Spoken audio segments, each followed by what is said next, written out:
Assalamualaikum warahmatullahi wabarakatuh. Alhamdulillah wassalatu wassalamu ala rasulillah. Para pendengar sekalian dimanapun Anda berada, selamat datang kembali di podcast Ihya Sunnah TV. Yang mana di podcast Ihya Sunnah TV ini kita akan membicarakan berkaitan dengan tema-tema seputar permasalahan dalam agama.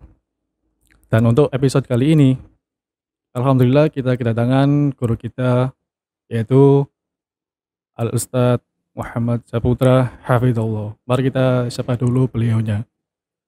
Assalamualaikum Ustadz. Waalaikumsalam warahmatullahi wabarakatuh. Bagaimana kabarnya Ustadz? Alhamdulillah baik. Antum gimana? Alhamdulillah baik juga Ustadz. Iya. Ini Ustadz, di podcast kali ini kita akan membicarakan seputar perayaan tahun baru Ustadz. Iya. Yang mana sebentar lagi kita akan menginjak di tahun 2022. Untuk pertanyaannya yang pertama yaitu ini Ustadz, kita sebagai umat Islam, apakah boleh kita ikut merayakan perayaan tahun baru Ustadz? Nah, bismillahirrahmanirrahim. Alhamdulillahirabbil alamin wassalatu wassalamu ala asyrafil anbiya'i wal mursalin nabiyina Muhammadin wa ala alihi wa sahbihi ajma'in amma ba'd. Nah, mengenai perayaan tahun baru, dan ini merupakan perayaan yang sering dirayakan oleh hampir seluruh penduduk dunia gitu ya. Setiap tahun selalu ada gegap gempita tentang perayaan ini. Dan yang sangat disayangkan kaum muslimin latah mereka kemudian ikut-ikutan melakukan perayaan ini tanpa dia menimbang apakah perayaan tahun baru ini termasuk dari bagian yang dibenarkan oleh syariah ataukah justru malah bertentangan dengan syariah. Jadi kalau kita melihat dari sisi agama, perayaan tahun baru ini merupakan satu perayaan yang tidak pernah diperintahkan, dan perkara perayaan yang setiap tahun atau setiap waktu datangnya tersebut senantiasa dirayakan, senantiasa kemudian dimeriahkan, maka ini dalam agama itu harus diatur oleh agama. Ada sebuah hadis Nabi SAW. Jadi dari Anas bin Malik radhiyallahu an, beliau menceritakan, kana li ahlil jahiliyati yaumani fi kulli sanatin yal'abuna fihima. Jadi dulu orang-orang jahiliyah itu memiliki 2 hari, yang mana dalam 2 hari itu mereka senantiasa merayakannya. Jadi 2 hari dalam setiap tahun mereka selalu merayakannya. Ada yang mengatakan bahwa hari tersebut adalah hari Nairus dan hari Mihrojan. Ini 2 hari yang mereka anggap sebagai hari raya. Falamma qadima Nabi sallallahu alaihi wasallam al-Madinah qala kana lakum yawmani tal'abuna fihima wa qad abdalakumullah bihima khairan minhuma yaumal fitri wa yaumal adha. Jadi ketika Nabi sallallahu alaihi wasallam itu datang ke kota Madinah, maka Nabi sallallahu alaihi wasallam mengatakan, dulu kalian itu memiliki 2 hari yang kalian suka untuk merayakannya. Dan sungguh Allah Subhanahu wa taala telah mengganti 2 hari itu dengan 2 hari yang lebih baik, yaitu Yaumul Fitri wa Yaumul Adha, yaitu 2 hari raya yang biasa kita rayakan setiap tahunnya, yaitu Idul Fitri dan Idul Adha. Nah, dalam hadis ini menunjukkan bahwasanya perayaan-perayaan itu adalah sesuatu yang diatur oleh syariat. Karena kalau memang ini adalah sebuah murni perkara adat, maka tentunya Nabi Shallallahu Alaihi Wasallam tidak akan memberikan ketentuan-ketentuan mengenainya. Nabi Shallallahu Alaihi Wasallam tidak mungkin akan mengganti 2 hari raya yang biasa mereka rayakan tersebut dengan 2 hari raya yang Allah Subhanahu Wa Taala gantikan untuk kaum muslimin. Nah, sekali ini menunjukkan bahwasanya perayaan hari-hari tertentu itu harus ditentukan oleh syariah. Sehingga kalau seseorang itu misalnya dia merayakan tahun baru ini, maka dia tidak terlepas dari 2 kesalahan. Tidak terlepas dari 2 kesalahan.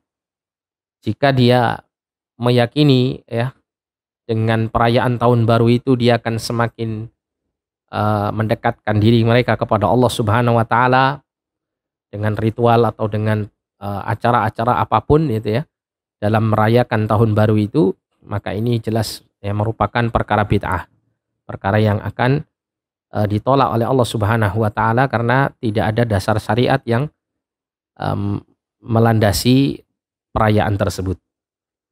Kemudian yang kedua, jika memang dia laksanakan perayaan tahun baru ini dengan alasan karena euforia saja, karena senang-senang saja, karena banyak orang itu merayakannya, ikut-ikutan dengan orang-orang kafir, atau dalam bahasa agamanya disebut dengan tasyabbuh bil kufar gitu ya, melakukan eh, penyerupaan diri dengan orang-orang kafir, maka yang seperti ini dia dikategorikan sebagai tasyabbuh yang terlarang. Ya, tasyabbuh yang terlarang dan ini haram hukumnya. Ya, Nabi Shallallahu alaihi wasallam melarang kita untuk mengikuti jejak langkah orang-orang Yahudi dan Nasrani, ya, karena Allah sendiri mengatakan walan tarda ankal yahud walan nasara hatta tattabi'a millatahum.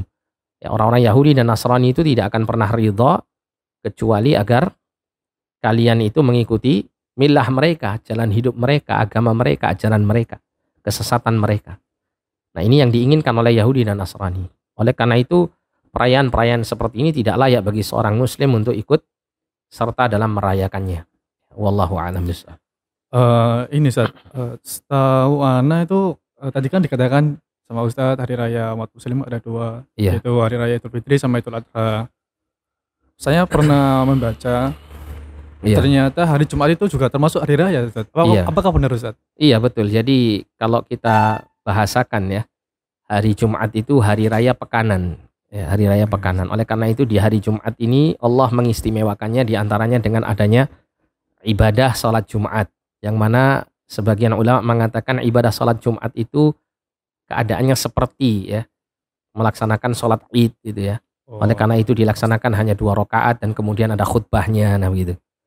Nah, sehingga hari Jumat itu merupakan hari yang istimewa. Oleh karena itu di hari Jumat banyak sekali disunnahkan untuk ya memuliakan hari tersebut dengan berbagai macam ibadah ketaatan kepada Allah, sekaligus juga menampakkan kesenangan ya, dengan diantaranya disunnahkan menggunakan pakaian yang baik, pakaian yang bagus, kemudian menggunakan minyak wangi untuk menghadiri ya pelaksanaan sholat Jumat dan mendengarkan khutbah Jumat. Ya, ini juga merupakan gambaran bagaimana ketentuan-ketentuan hari yang dirayakan atau yang diagungkan itu adalah melalui ketentuan syariat Allah Subhanahu wa taala. Jadi begitu. Kembali lagi ke pertanyaan pertama tadi Ustaz. Iya.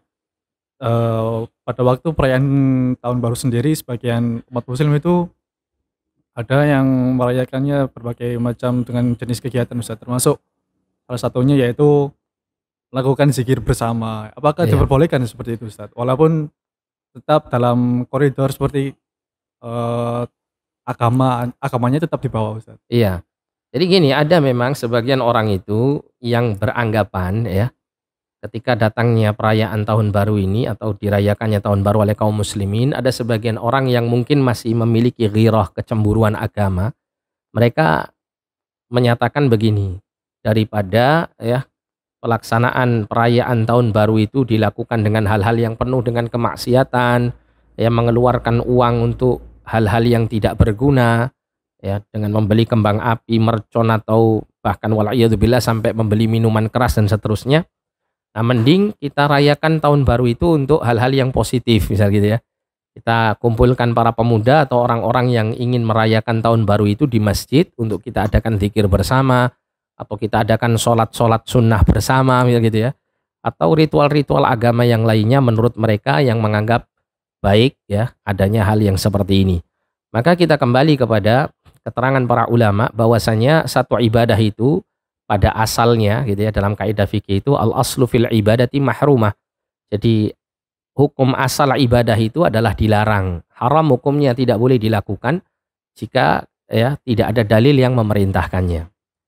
Nah, sehingga dalam hal ini maka tidak diperbolehkan seseorang itu dengan menggunakan sebab-sebab yang mereka anggap itu sebab yang baik dalam mendorong mereka melakukan satu ritual ibadah, kemudian mereka melakukan ibadah itu disebabkan atau didasari oleh hal-hal yang demikian.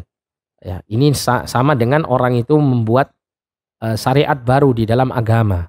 Ya, kita tidak pernah mendapati Rasulullah, para sahabat, bahkan juga para ulama-ulama setelahnya itu yang kemudian ya, menetapkan adanya perayaan-perayaan tahun baru ini dengan mengadakan ibadah-ibadah tertentu. Ya, jadi ini sesuatu hal yang buruk. Ya. Bahkan wal'iyadzubillah ya, ada sebagian kaum muslimin juga merayakan tahun baru bukan hanya untuk zikir berjamaah, tapi juga terkadang terkesannya juga bagus. Apa itu? Ya, kita mengadakan kajian-kajian Islam gitu ya, kajian-kajian Islam untuk supaya apa? Bisa mengambil manfaat dari malam tahun baru misal gitu, daripada kumpul-kumpul di luar dan seterusnya. Nah, ini kalau didorong dengan sebab untuk menyambut tahun baru atau menyambut perayaannya gitu ya, atau melakukan perayaannya, maka jelas ini haram hukumnya karena ini sebab-sebab yang dilarang oleh syar'i. Sebab-sebab yang dilarang oleh syar'i. Ya. Dan itu juga mengandung tasyabbuh bil kufar ya, karena adanya kesenangan hati untuk menyambut adanya tahun baru ini, meskipun perayaannya nanti dibuat dengan bermacam-macam ya, dengan cara-cara tertentu. Nah, ini juga perlu diperhatikan terutama kepada para ikhwah yang sudah ngaji. Kadang-kadang juga begitu, dia punya pikiran wah lebih baik mengadakan kajian dan seterusnya. Ini juga perlu ditinjau ulang ya, perlu ditinjau ulang, apalagi terus kemudian kajiannya itu diacarakan di hotel atau di tempat-tempat yang juga di mana orang-orang itu banyak merayakan tahun baru di tempat-tempat tersebut ya, di villa-villa atau macam-macam. Nah, ini juga perlu ditinjau ya. Kalau bisa ikhwah yang sudah ngaji, yang sudah kenal sunnah ini harusnya dia tidak ikut-ikutan dalam hal itu ya. Meskipun katakanlah apa yang dilakukan ya, kegiatan yang dikerjakan itu baik ya, secara zatnya kelihatannya baik. Tapi dikhawatirkan di situ akan timbul stigma atau anggapan masyarakat kita bahwa orang-orang Islam pun juga yang taat-taat pun juga menyambut tahun baru ini gitu, meskipun dengan kemasan yang berbeda. Nah, begitu. Nah, ini tentunya sangat membahayakan juga terutama bagi orang-orang yang tidak mengenal syariat ini. Makanya kemudian mereka pada akhirnya nanti dikhawatirkan akan membenarkan semua ritual-ritual yang dilakukan tadi yang erat kaitannya dengan perkara-perkara yang tidak disyariatkan oleh agama gitu. Untuk tasyabuh sendiri Ustaz. Iya. Rasulullah kan melarang kita untuk menyerupai kaum musyrikin Ustaz ya. Apabila seseorang muslim itu melakukan tasyabuh kepada mereka, apakah sudah terjatuh kepada kesyirikan Ustaz? Atau bagaimana? Iya. Jadi tasyabuh itu ada tingkatan-tingkatannya, Mas. Jadi tidak setiap orang yang menyerupakan dirinya dengan orang kafir itu serta-merta langsung sama jadi kafirnya, enggak. Ya, cuman memang ancamannya keras ya, ancamannya keras. Karena Nabi SAW mengatakan man tasyabbaha biqaumin fahuwa minhum. Barang siapa yang menyerupai dirinya dengan suatu kaum, maka dia akan dikumpulkan bersama kaum tersebut. Jika seseorang itu menyerupakan dirinya dengan orang-orang saleh ya, maka dia tentu akan berkumpul dengan orang-orang saleh. Tapi kalau dia menyerupakan dirinya dengan orang-orang fasik, orang-orang kafir, ya orang-orang munafik, maka mereka juga akan dikumpulkan bersama golongan yang diserupai itu. Nah, namun di sini bukan berarti kalimat yang dikatakan Nabi itu dikumpulkan bersama orang yang dia serupai itu kemudian sama-sama dalam hal tingkatan kekufurannya misalnya atau tingkatan kesesatannya. Jadi bisa jadi yang dimaksud oleh Nabi SAW nanti di hari kiamat dikumpulkan bersama mereka itu dari sisi ya sama-sama apa mereka akan disiksa oleh Allah SWT. Tapi tentunya kalau dia seorang muslim ya, kalau dia masih menjaga akidahnya, masih lurus keimanannya, dia tidak menyerupakan dirinya dalam hal akidah dengan orang-orang kafir ini, nah maka yang seperti ini bisa jadi hanya mereka digolongkan bersama-sama orang kafir dalam hal azab, namun tidak kekal selama-lamanya di dalam neraka. Jadi ada tingkatan-tingkatannya gitu ya.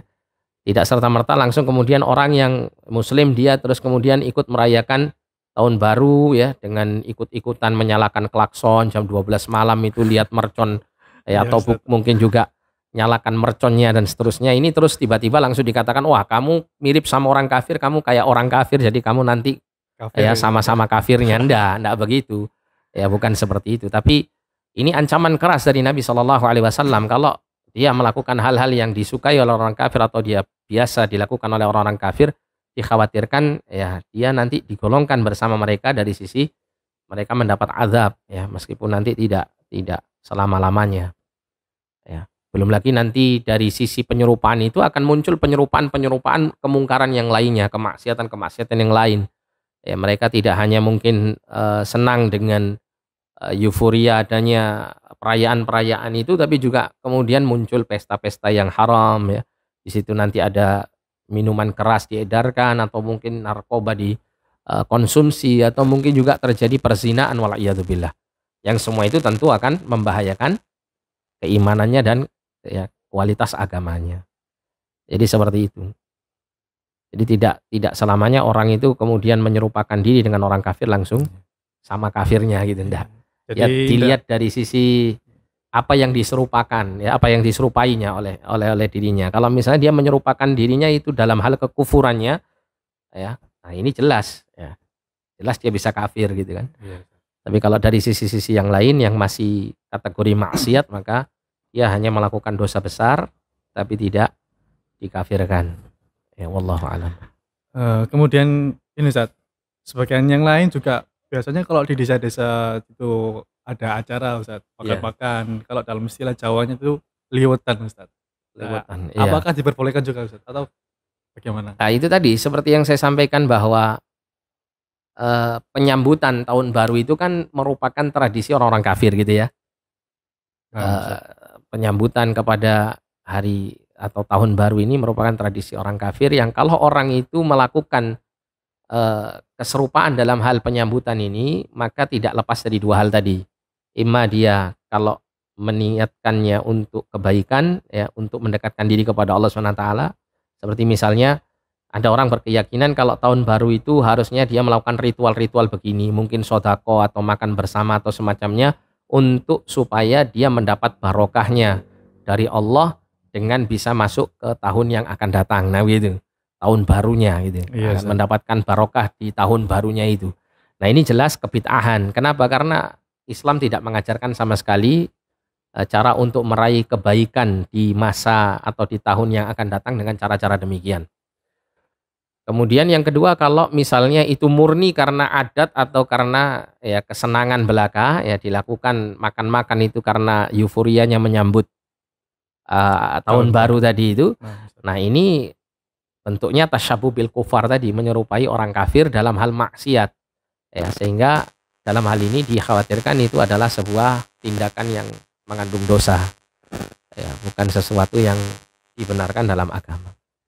Tapi kalau misalnya kebetulan saja ya, kebetulan ya makan-makan tapi bukan untuk menyambut tahun baru ini, hanya kebetulan saja, ya ini lain cerita gitu ya, tidak ada masalah. Misalnya kok kebetulan dapat rezeki, dia pengen ngajak teman-temannya untuk makan di malam hari, kok kebetulan waktunya itu kok bertepatan dengan malam tahun baru. Nah ini berbeda ya. Jadi kembali ke niat juga di sini. Tapi kalau seandainya ingin supaya tidak ya dipahami oleh orang-orang di sekitarnya bahwa dia juga ikut menyambut tahun baru, apalagi dia ini sebagai orang yang ditokohkan dalam agama atau dikenal sebagai orang yang mengenal agama dengan baik, nah maka tentu lebih baik untuk mencari hari yang lain gitu. Iya, kemudian ini Ustaz, dalam perayaan tahun baru sendiri apakah terdapat manfaat Ustaz dalam merayakannya itu atau malah justru banyak kemungkaran yang terjadi Ustaz? Ya, coba kita perhatikan ya. Kita perhatikan lingkungan sekitar kita ketika banyak, terutama para pemuda yang menyambut tahun baru ini dengan berbagai macam perayaan-perayaannya. Kita lihat justru banyak yang terjadi kemungkaran di sana ya. Kemungkarannya apa saja ya? Di antaranya menghabiskan waktu yang sia-sia. Ya bahkan para ulama itu menyebutkan orang itu kalau melakukan satu kesia-siaan dalam waktu hidupnya itu lebih buruk daripada kematiannya. Oh gitu. Mati itu lebih baik gitu daripada dia menghabiskan waktunya untuk hal-hal yang sia-sia. Apalagi jika waktu tersebut dipenuhi dengan tindakan yang haram. Ya perayaan-perayaan itu tidak lepas dari minuman keras, tidak lepas dari narkoba atau tidak lepas dari pergaulan bebas, ikhtilat dan semacamnya ya. Ya bahkan wallahu alam ini tidak saya lihat langsung sih, cuman saya pernah mendengar dari beberapa orang itu sampai banyak orang-orang itu, mohon maaf ya, dalam tanda kutip mereka jajan ya. Alhamdulillah. Ya cari daging mentah gitu. Ya mereka datang ke tempat-tempat yang dingin di villa-villa dan seterusnya, menyewa ya apa namanya, seorang wanita untuk bisa diajak berzina wal'iyadzubillah, sampai begitu gitu. Ya, dengan alasan untuk mengungkapkan kegembiraan untuk menyambut tahun baru ini. Ini banyak ya bahaya-bahaya yang timbul darinya. Ya kalaupun seandainya ada satu perayaan yang mungkin kosong daripada hal-hal yang mungkar misal gitu ya, kalau memang ada, ya paling tidak dia jatuhnya pada tadi itu, tasyabbuh bil kufar tadi itu. Iya, maksudnya.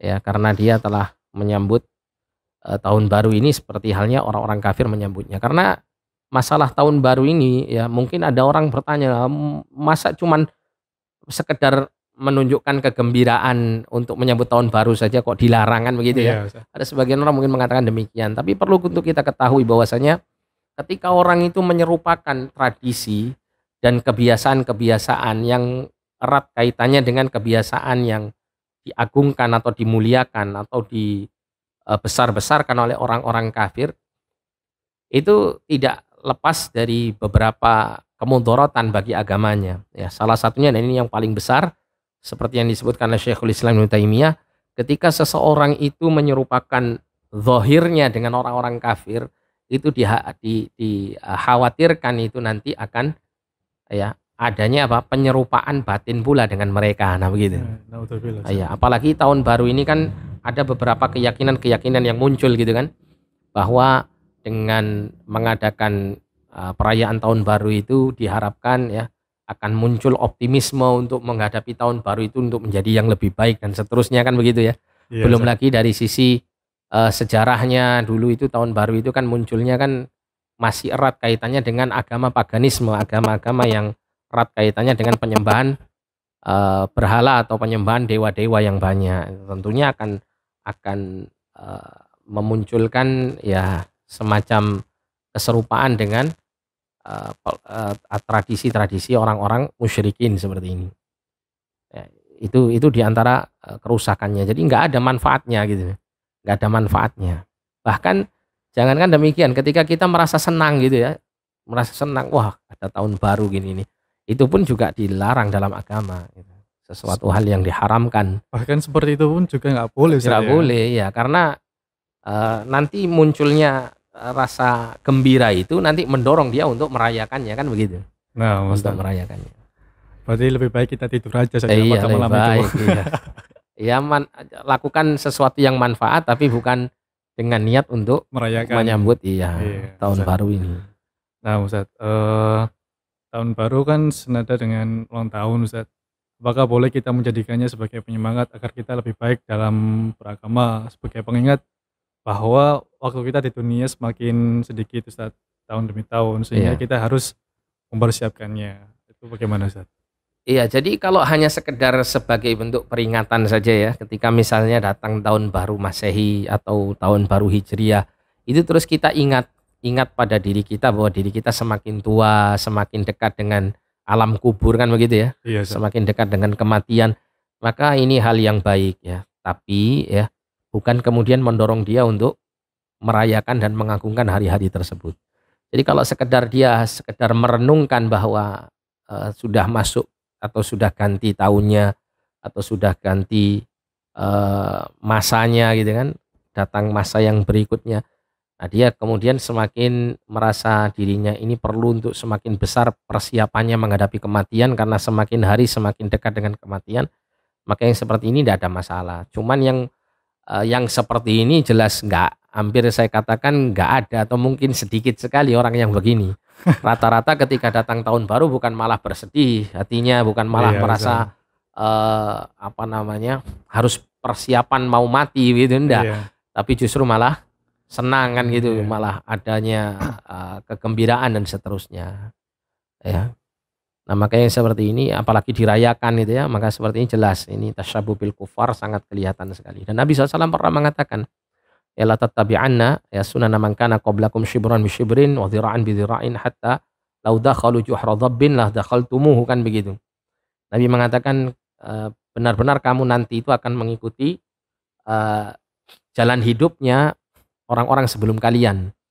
Shibran sejengkal demi sejengkal, sehasta demi sehasta gitu sampai kalau seandainya mereka itu masuk ke lubang dhab, dhab itu kadal gurun gitu ya. Nah, Ustaz. Dhab yang mana kita tahu bahwasanya kalau kita lihat di internet itu lubang kadal gurun ini lubangnya kecil karena memang hewannya tidak terlalu besar gitu. Kemudian kalau sudah masuk di situ itu jalannya berkelok-kelok di dalam. Artinya apa?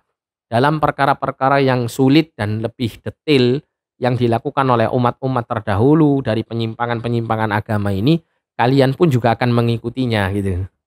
Ya.